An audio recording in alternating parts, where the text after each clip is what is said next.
Hey, Steve Magnante here at High-Octane Classics in Auburn, Massachusetts with another High-Octane Classics muscle car walk-around.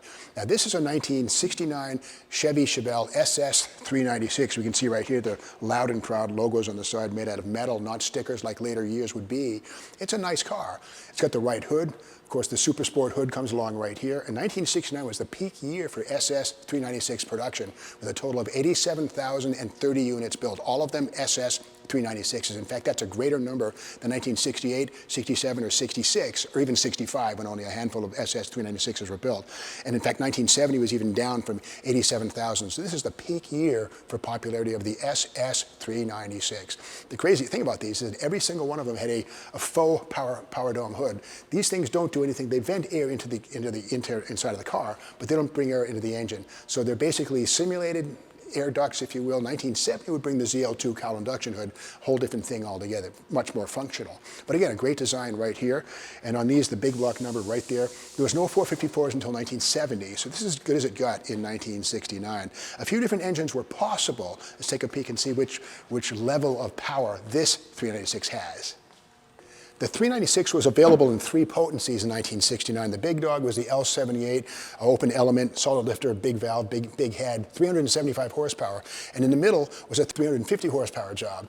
And this is the base engine, 325 horsepower. There's nothing wrong with that. It's a pretty docile engine, kind of like you might say it's a station wagon big block. Nothing wrong with that. 415 foot-pounds of torque. And this one has a cast iron intake, probably has a quadrajet carburetor on it. It does. And the air cleaner is correct. The chrome on the top there is factory stuff for an SS. And again, later cars or open air cleaner cars would have a different AC style filter like on the L78, but this is certainly very functional. This is an air conditioning car. Power disc brakes, which are standard on the SS 396. Manual drums were still available on six-cylinder Chevelles and 300s and stuff like that. But something that was also new for the first time in 1969 was the availability of the 300 Deluxe two-door post. You know, previous to 1969, all Chevelle Super Sport SSs were hardtops, but the 300 Deluxe was actually available with a full door frame, and it was a cheaper model, but you could get the SS 396 on a 300 Deluxe. Many people don't know that, but it was possible. Not very popular, but pretty austere car, a little cheaper than the hardtop SS 396. Looking on this one here, we see 15-inch wheels. These are the SS wheels, but again, 15-inch wheels would not be available on the SS until 1971, I believe. So these would have been 14s, but that's okay with me. Some other mild upgrades have been done on this thing. We look through the hoop on this side here. These wheels are wider than stock, but I see a disc brake rotor and caliper right here. So somebody upgraded this from the stock 9.5-inch drums, which aren't great, to four-wheel disc brakes. So discs on the front and discs on the back. Inside, what do we have for a transmission? Well, I see a stick shift and a Hurst. Oh, it's Muncie. Look at a Muncie shifter on this thing. So there you go. It's an M21 or an M22, aluminum case, 4-speed manual transmission.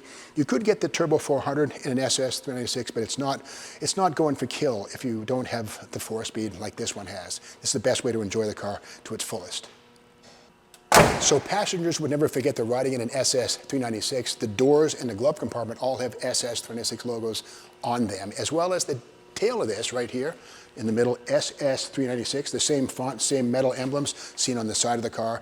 And just a good way to, it's called branding. The best branding is stuff that gets your imagination and your memory fired up. And the SS 396 was one of the best examples of excellent branding. Now we see this on the back. What's that doing here? That's an antenna. Don't all antennas go on the front fender? Not unless you get the optional trunk-mounted antenna.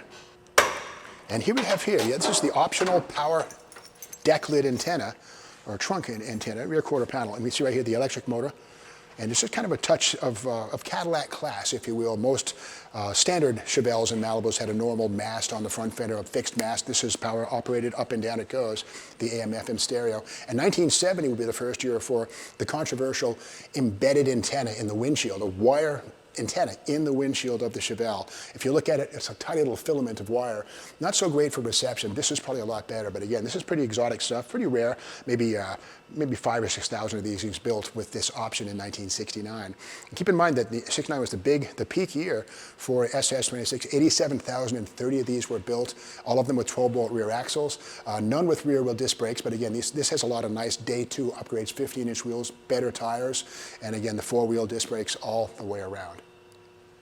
I'm a big fan of muscle car graphics, and the SS396 had these cool horizontal stripes here, seen for the first time in 1969 on the Chevelle SS396. And again, the most popular year, 1969, for the SS396. More sales than 68 or 1970 by a big margin.